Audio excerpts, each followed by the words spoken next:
concernant la maîtrise de l'énergie, alors le travail se fait sur le plan d'intérêt général qui est la lutte contre la précarité énergétique et pour aussi la transformation de logements pour favoriser l'autonomie des personnes, notamment vieillissantes, qui y habitent. Alors ce plan concerne donc les propriétaires occupants modestes, au départ très modestes, ça s'appuyait sur les listes et les informations données par l'ANA, donc l'Agence nationale de l'habitat. Et dans le courant 2013, les plafonds donc ont été élargis et donc effectivement on est passé d'un public très modeste à un public modeste. Donc pour travailler sur cette précarité énergétique, effectivement on va isoler les logements, éventuellement changer les chaudières et quelquefois adapter les logements. Puisque ce plan existe depuis à peu près mi-2011, au départ on avait un objectif de 120 à 140 logements par an.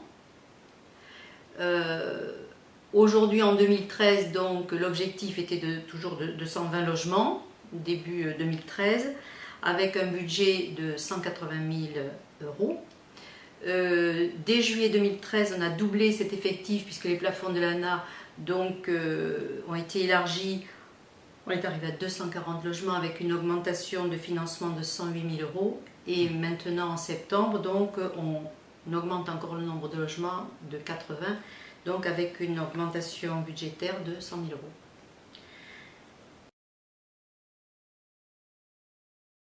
Je pense que pour les gens c'est relativement clair, c'est que il y a en face un opérateur qui est identifié, qui s'occupe de la constitution du dossier. Et c'est vrai que dans ce cadre-là, on peut imaginer qu'il y ait des gens qui travaillent entre les ménages et le PAC et qui seraient ce qu'on appellera des ambassadeurs d'énergie. En général, ça va être des jeunes qui vont pouvoir être plus proches des ménages et amener les ménages à prendre des décisions et à se rapprocher donc des structures existantes.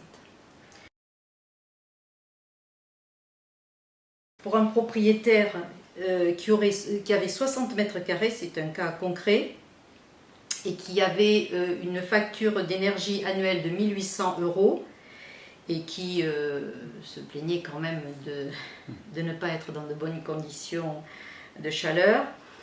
Donc les travaux ont concerné l'isolation des combles, la réfection de la toiture et se sont élevés à 16 800 euros en lui procurant une économie de 39% kWh.